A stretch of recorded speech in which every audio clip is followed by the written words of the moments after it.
Hello everyone, বিদেশে আমরার আরও একটি ভ্লগে আপনাদের স্বাগত জানাই। আশা করি সবাই ভালো আছেন। Hello everyone and good afternoon. আজকে আমরা একটু বেরোচ্ছি ক্রিসমাসের ইভেন্ট দেখার জন্য। লাস্ট ইয়ারেও গেছিলাম, আজকে যাচ্ছি বাই দ্য ওয়ে নিউ ইয়র্কে। সেখানে আমি লাস্ট ইয়ারও গেছিলাম, সেখানে একটা ব্লগও বানিয়েছিলাম রকফেলার সেন্টারে। তো ওই রকফেলার সেন্টারেই আমরা আজকে এখন যাচ্ছি। বিকেল করেই একটু যাচ্ছি, অ্যারাউন্ড এখন 3:45 নাগাদ বাজে। তো বেরোচ্ছি এখন। আর আমাদের সাথে আমাদের এক বন্ধুও যাচ্ছে, ওরা ওদের অন্য দিক থেকে যাচ্ছে আর কি। ওরা ওই দিক থেকে চলে যাবে, আমরা ওখানে গিয়ে একসাথে মিট করবো আর কি। তো আই হোপ আজকের দিনটা খুব ভালোই যাবে, খুব মজা করব।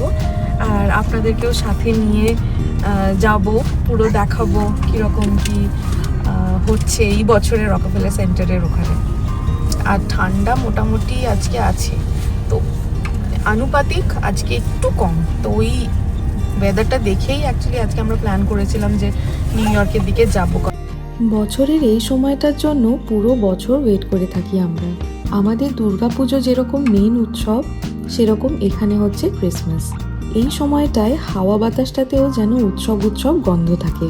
তবে সাথে ছোট্ট বাচ্চা থাকায় ওয়েদার ফোরকাস্ট চেক করেই আমরা আউটডোরে বেরোনোর প্ল্যানগুলো করি, কারণ এই ডিসেম্বর থেকে মারাত্মক ঠান্ডা পড়ে যায়। যদিও এই রাস্তাটা সম্পর্কে আলাদা করে আর কিছু বলার নেই, আমার আগে প্রচুর ভ্লগে এই রাস্তাটা আপনাদের দেখিয়েছি। যারা আমার নতুন ভিউয়ার্স তাদের জন্য ছোট্ট করে বলে দিই যে এই রাস্তাটা হলো নিউ জার্সি থেকে নিউ ইয়র্ক যাবার রাস্তা, যার মাঝে পড়ে নিউ ইয়র্ক এয়ারপোর্ট। আমরা হল্যান্ড টানেলের সামনে চলে এসেছি। এটি 1927 সালে চালু হয় এবং বিশ্বের প্রথম মেকানিক্যাল ভেন্টিলেটেড টানেল হিসেবে পরিচিত।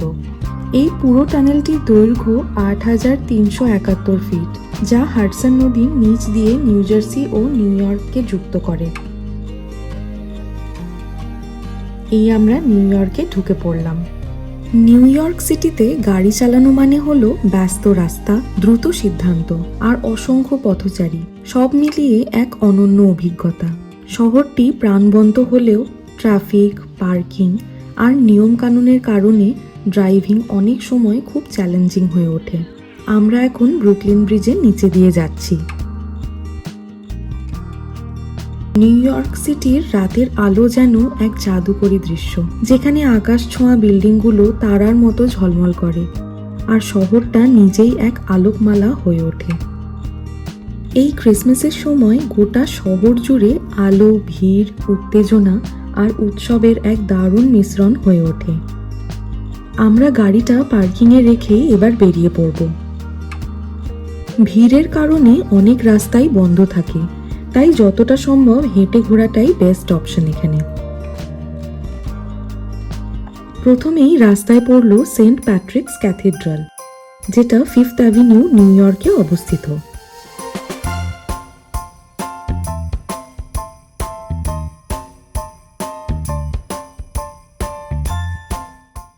আর এই সুন্দর ক্রিসমাস ট্রিটা ক্যাথিড্রালের একদম পেছনে রয়েছে।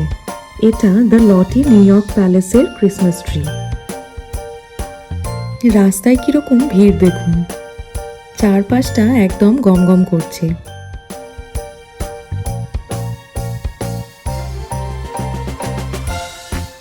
ভিড় ঠেলতে ঠেলতে আমরা এবারে চলে আসলাম স্যাক্স 5th অ্যাভিনিউতে লাইট শো দেখার জন্য। প্রতি বছর নভেম্বরের শেষ থেকে জানুয়ারি পর্যন্ত স্যাক্সের সামনে শুরু হয় মনোমুগ্ধকর লাইট শো। আলো সঙ্গীতের তালে নড়ে চড়ে এক অসাধারণ ভিজুয়াল অভিজ্ঞতা তৈরি করে। এই বছরের থিম ছিল হলিডে ইয়োর ওয়ে, যেখানে আলো রিহানার ডায়মন্ড গানে নেচেছে। কিছুক্ষণ লাইট শোটা এনজয় করে আমরা এবার হাঁটা দিলাম আমাদের নেক্সট ডেস্টিনেশনের দিকে। এবারে এসে পৌঁছালাম রকফেলার সেন্টারে। আর এই হচ্ছে বহু প্রতীক্ষিত এই বছরের রকফেলার সেন্টারের ক্রিসমাস ট্রি। উফ, সে কি ভিড় না ছিল! এটি নিউ ইয়র্ক সিটির ক্রিসমাসের সবচেয়ে বড় আকর্ষণ। এই বছর ক্রিসমাস ট্রিটা এসেছে ইস্ট গ্রিনবুশ, নিউ ইয়র্ক থেকে। এটি 75 ফিট উঁচু এবং প্রায় 75 বছর বয়সী একটি নরওয়ে স্প্রুস গাছ।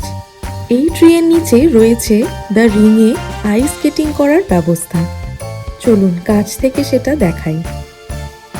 রকফেলার সেন্টারের ice skating rink New York সিটির শীতের সবচেয়ে জাদুকরী অভিজ্ঞতাগুলির মধ্যে একটি।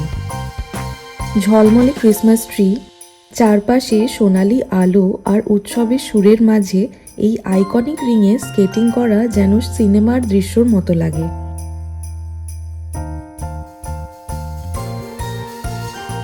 হাজারো মানুষ এখানে এসে স্কেটিং করে, ছবি তোলে এবং উৎসবের পরিবেশ উপভোগ করে।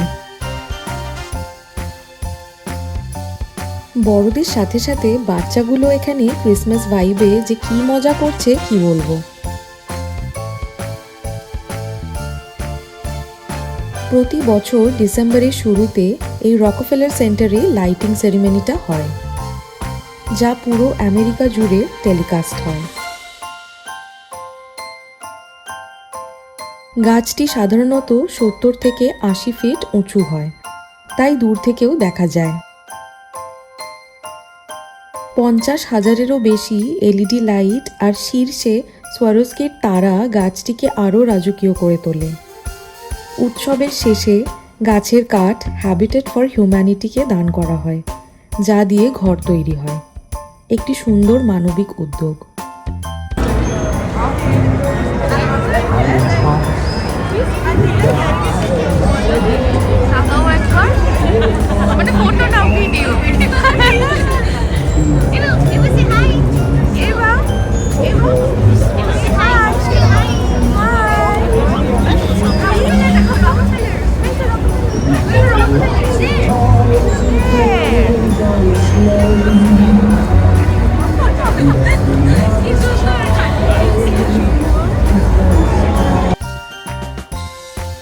রকফেলার সেন্টারে বেশ কিছুক্ষণ সুন্দর মুহূর্ত কাটিয়ে আমরা এগোলাম আমাদের পরবর্তী গন্তব্যে।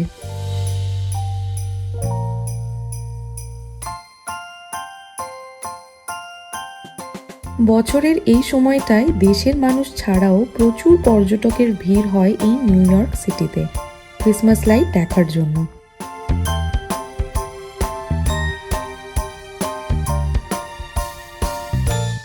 এর পরের গন্তব্য রেডিও সিটি মিউজিক হল। এই মিউজিক হল নিউ ইয়র্ক সিটির অন্যতম বিখ্যাত বিনোদন ভেন্যু। এটি ম্যানহাটন রকফেলার সেন্টারের অংশ এবং the show place of the nation নামে খ্যাত। এই হল উদ্বোধন হয় 27 ডিসেম্বর 1932 সালে।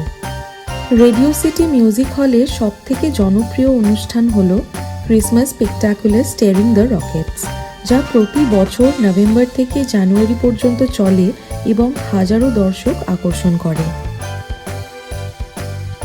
যদিও আমরা আজকে ওই শোটা দেখিনি, জাস্ট বাইরে থেকে হলটা দেখে এগিয়ে গেলাম। রকফেলার সেন্টারের পরে আমার খুব পছন্দের আরও একটি জায়গায় নিয়ে যাই, চলুন।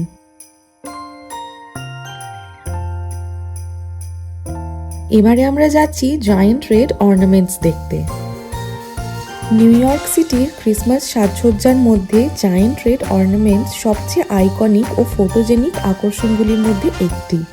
রকফেলার সেন্টারের ঠিক কাছে 6th অ্যাভিনিউয়ের পাশে ঝকঝকে লাল বলগুলি সারি যেন পুরো শহরকে উৎসবের রঙে রাঙিয়ে তোলে। রাতের আলোয় ভরে ওঠে এই জায়গাটি, ছবি তোলার জন্য একদম পারফেক্ট। নিউ ইয়র্কের ক্রিসমাস ভাইবের অন্যতম একটি প্রতীক এই জায়গা। নিউ ইয়র্কে ক্রিসমাস মানেই আলোয় মোড়া এক স্বপ্নের শহর। ঠান্ডা হাওয়ার মাঝে গরম কফির গন্ধ, রাস্তায় মানুষের হাসি আর চারপাশে ঝলমলে সাজ, সব মিলিয়েই মনে হয় যেন উৎসবের জাদু আপনাকে আলতো করে ছুঁয়ে যাচ্ছে। এটা এক ধরনের অনুভূতি যা শহরের প্রতিটি কোণায় ছড়িয়ে থাকে। রাস্তায় হাঁটলেই মনে হয় যেন সিনেমার ভেতরে ঢুকে পড়েছেন। নিউ ইয়র্কে ক্রিসমাস দেখাটা সত্যি একটা ড্রিম কামস ট্রু মোমেন্ট। অনেকটা আনন্দ নিয়ে পার্কিং থেকে গাড়িটা নিয়ে বেরিয়ে পড়লাম। দাঁড়ান, ভিডিও কিন্তু এখানেই শেষ নয়। আমরা এখন চলেছি নিউ ইয়র্ক সিটির বিখ্যাত রাস্তা 5th অ্যাভিনিউ দিয়ে। ফিফথ অ্যাভিনিউ নিউ ইয়র্ক সিটির সবথেকে বিলাসবহুল শপিং স্ট্রিট, যেখানে বিশ্বের নামি দামি ব্র্যান্ডগুলি তাদের সবচেয়ে বড়, সবচেয়ে আইকনিক ফ্ল্যাগশিপ শোরুম চালায়। এখানে হাঁটলেই মনে হয় যেন ফ্যাশন, লাক্সারি আর গ্ল্যামারের এক জীবন্ত প্রদর্শনীতে ঢুকে পড়েছেন। ঘোরাফেরার পর আমরা গেছিলাম আমাদের বন্ধু পল্লবী আর অর্ঘর বাড়িতে। ওদের মিষ্টি মেয়ে এভা আর আমাদের পিহু খুব এনজয় করেছে আজকে। যাই হোক, আজকের গল্পটি ভালো লেগে থাকলে চ্যানেলটিকে সাবস্ক্রাইব করে পাশে থাকবেন। দেখা হচ্ছে খুব তাড়াতাড়ি। Till then, by.